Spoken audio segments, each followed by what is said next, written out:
Nice to meet everybody. We're spending our lives on Zoom these days, eh? Instead of the office, but it's a pleasure to meet everybody. I probably run into maybe a couple of you in the coffee room or hallways, even though I don't always make it to the new office, new to Water for Good anyway.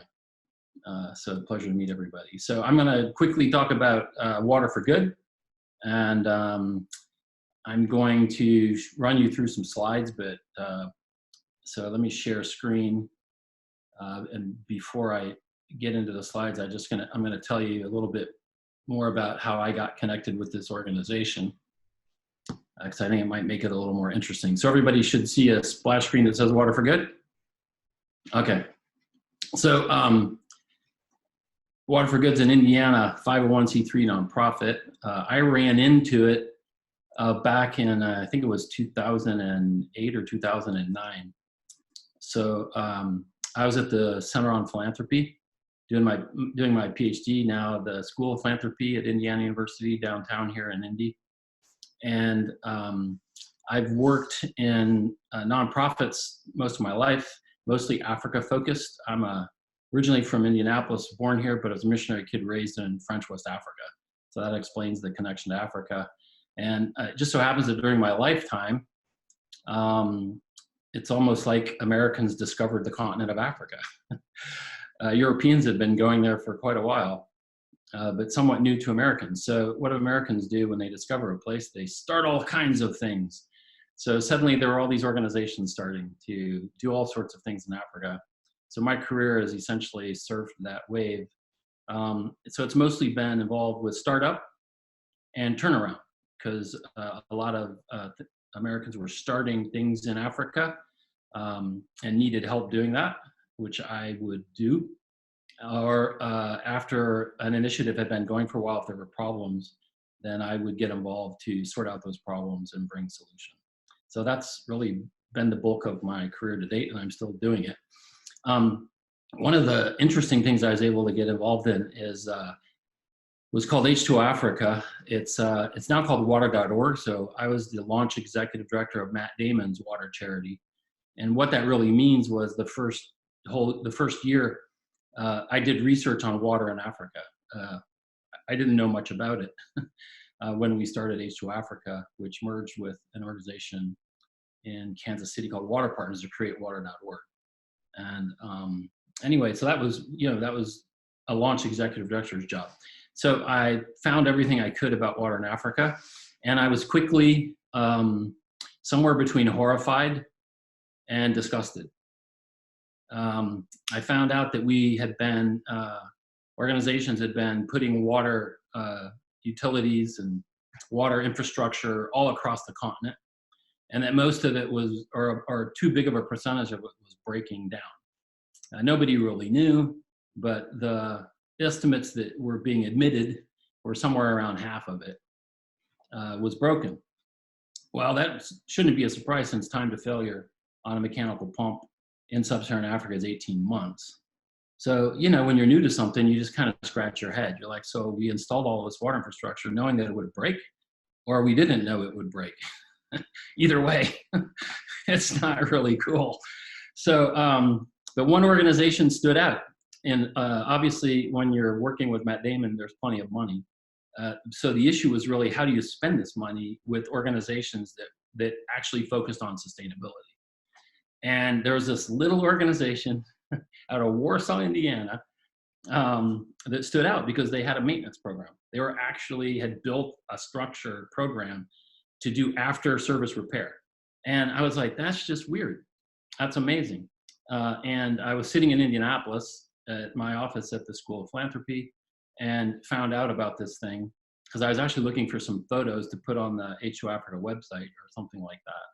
And I'm like, wow, this is amazing, because they're right here in Indiana. I recognize the area code. I'm like, this is bizarre. We were funding things all over the world. And one of the most interesting ones to me was right here in Indiana. So I got to meet these people. Little did I know I would end up doing a consulting gig with them, which led to me working with the organization starting in 2011. And I still work with the organization. So I was most recently the CEO for 5 years. I just stepped down, and I'm now the Chief People Officer. mostly focused on training and spending time on things related to our work in Africa. Let me quickly buzz you through these slides, and then we'll just get the questions. So Water for Good was started by a man named Jim Hoffman from Warsaw, Indiana. That's why it's from Indiana. He was a Grace Brother missionary in the country. And the country has known, Central African Republic has known successive wars about once every 10 years since its founding. It's extremely poor, usually on the very bottom of the pile. And Jim had a heart for these people, and after his missionary career became a well driller. That's the shorthand on it. And Jim recognized, as many of us have, and as you probably know, that water, when you don't have water, you have a certain type of a big problem. Because water is, not only one of the most basic human needs, but frustratingly so, because clean water is usually right below our feet. But it requires a technology to get it out, right? Or technologies to filter it, or technologies to displace it. And here comes the problem where, that's really why people die from unsafe water. It's related to the technologies that we deploy and our seeming inability to keep them maintained, or the complexities of keeping them ongoing. So Water for Good's goal was to provide clean drinking water to the second poorest country in the world. It actually ranks sometimes as the first poorest country in the world, unfortunately. And part of our, what we like to say at Water for Good is, if you can do it in a country that's infrastructurally so complex, you should be able to do this anywhere in the world that's needed. So we're focused on one country, Central African Republic. We don't work anywhere else. Our goal is to solve the water crisis there by creating systems for sustainable water across the entire country. So how do you do that? Well, you got to have a plan. This is the shape of the country. It's not that big of a country, 4.7 million people. But we've decided to go all in one country for this purpose. A lot of water organizations work sort of all over the place. But if your goal is sustainability, to design a system that will last after the implementation, then focusing on one country actually makes a lot of sense. So our first step is, we've worked in 9 of these provinces that you see. We continually work in 9 of these provinces where we do borehole drilling. That's the big machinery. And we do after-service repair. So we build maintenance teams that repair afterwards. We're currently serving somewhere around 1,800 community pumps in this country. So that's a lot of pumps. That's a lot of people. I also wanted to highlight the fact, when you see this, that we're implementers. If you haven't been involved with water, you might not know that water implementation is divided into, if you take all the water organizations out there, you can pretty much lump them into 2 categories. Most water organizations raise funds, and that's all they do. And then they pass those funds off to what we call implementers. So Water for Good is an implementer. So we drill the wells. A lot of people have heard of charity water. Fundraiser. They don't implement anything. They pass money off to organizations like ours, and we implement. So we implement charity water's work in this country.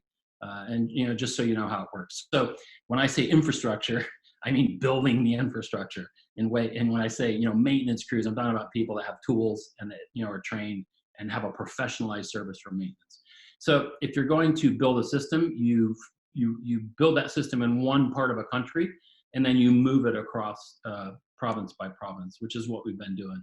So our focus region is in a province called Dehut.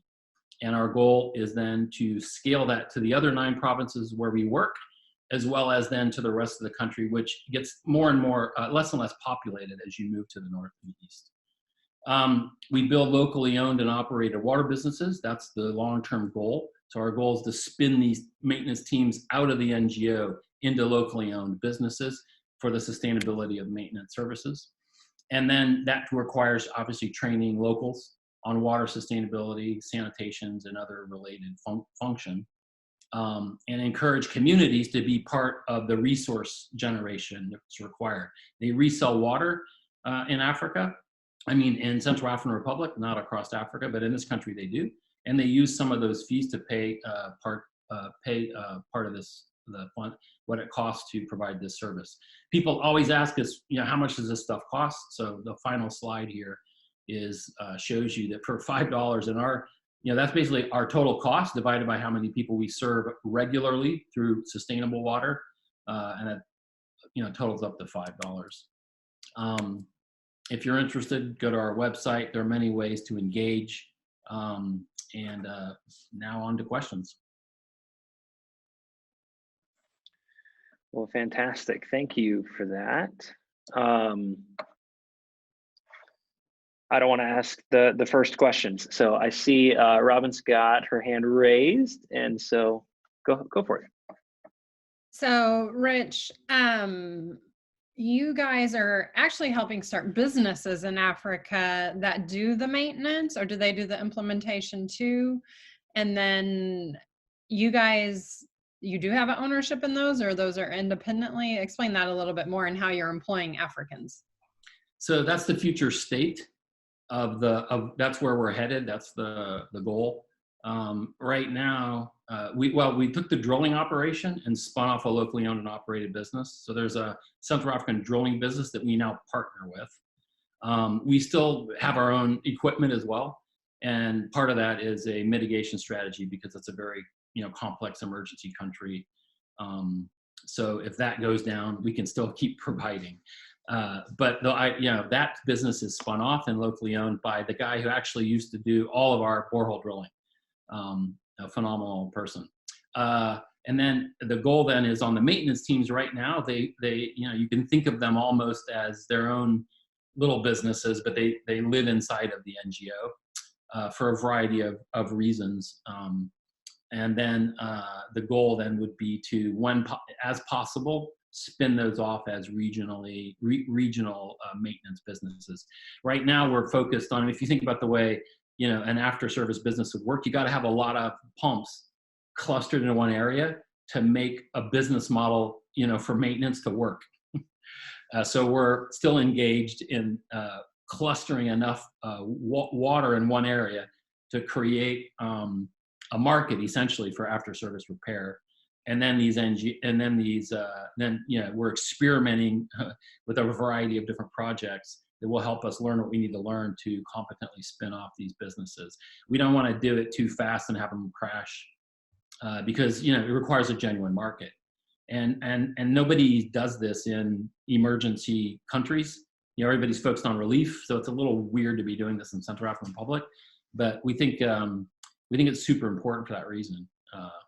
Because what happens is after the emergency, all the NGOs leave and everything just crashes. We've seen this all over in these countries. So anyway, yeah, thanks for the question. I don't see any hands raised. Any other questions? You can shoot those in the comments. I'm going to go ahead and throw this out, and maybe we'll get tired of asking this question, but I am interested to hear from other nonprofits about how our current circumstances may be affecting what you guys are doing. Has that interrupted or made communication difficult? And what are some things that you all are doing maybe to shift or change during these times? Is that a question to the group or to me? To you. Yeah. Oh, to me. Okay. I imagine that question will come up to. Yeah, I've been on several webinars answering that question because of the connection to the school here. But anyway, yeah, it seems like what I'm learning from people who do a lot of work in the fundraising work in the space is now might not be the most opportune time to focus on solicitation. But any nonprofit that's involved in fundraising, which I think most are, fundraising is a continual flow of cultivation and prospecting, but episodic, stewardship and solicitation. So what we've been telling people is, just hammer down on stewardship right now. People don't know what's happening. They need to be tended to and cared for, which we would do anyway, right? So do a lot of that now, even if it's not your normal stewardship season, which means, reach out to people. I've seen people do a lot of really cool stuff with just, provide, if you know a musician, get everybody get your donors on Zoom and provide some music. Just find out what's going on with people. people will remember this, and when it's time to solicit, we'll be fine. In terms of, I mean, people make all kinds of predictions about what's going to happen, but I remember the recession, and nobody really knew. So what has resonated deeply with me is, just keep doing what we know how to do. Take care of people, steward them. It shouldn't be about extracting dollars from people anyway. It's about engaging them in a cause. If you've engaged them in the cause, they're going to be there. If you've just been after their money, you might lose them, and you probably should anyway. So take care of people. They'll be more faithful to the cause that way anyway. So.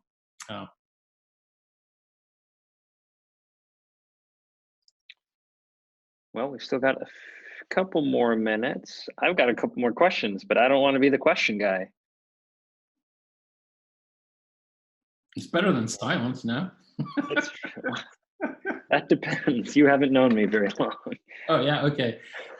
Never mind. I'm curious what, obviously we're trying to build this community at Nexus, and I'm interested in engaging with you all.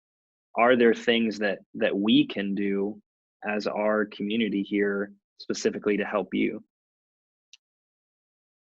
I have several Water for Good colleagues on here. If they have if they want to participate and jump on with a ready answer, feel free. If not, I am taking it, so you better do it fast. Anyway, yeah, I mean, providing opportunities to tell stories are what matter more than anything else. Everybody thinks we are after the same donors, and research shows it doesn't work that way. People who care about international causes are usually not going to be the exact same people that are going to care about and donate to the local hospital necessarily. So we don't, it's fundraising often feels like we're in competition, but it's actually it's more of a team sport, even cross-pollinating different organizations. So adding, if water is, water is an interesting topic for a bunch of different reasons. There are symphonies written about, that have been written and performed on water. There's great classical literature about water. Think about water as a religious symbol in the world's, top religion. So there's a lot of overlap. I think water people like us could make a fun evening, even if it was to raise money for your cause, sort of, and vice versa. I don't think we've experimented a lot with that, but when I think of the community here, let's raise money for and resources for what you're doing, and vice versa. I'm sure if we got in a room and got some creatives around some of these ideas, that would flow like water. All right. Well, that's fantastic. Thank you for that. What's the best way of, why don't I actually just do this? The best way to reach out to you, if you could just put that in the comments, an email, or if you're brave enough to put your cell phone number or something. But, and then we are communicating via Slack for those of us who've joined onto that. So if you got any additional questions for him, thank you, Rich. Oh, it's a real pleasure. And then I'll just say real quick, because I know who his associates are. Becky Inman, who's known him her whole life. Seda, Pat, and Gwen, I believe, are all Water for Good people that are on the call that I can at least see on my screen right now. So Gwen, Seda, and Becky are probably in the Nexus offices more than some of the others, but they're a great group of people, and they have a beautiful office. Awesome. Hey, this is John as well. I'm in the Raleigh, North Carolina area. We also have Olivia, who's in Fort Wayne, and Greg Johnson, who's in the Atlanta area. All on this call. Oh wow, that's amazing. Didn't see you guys. Thank you guys for tuning in. That's great. Hey Olivia. Hey Greg. Hey Rich.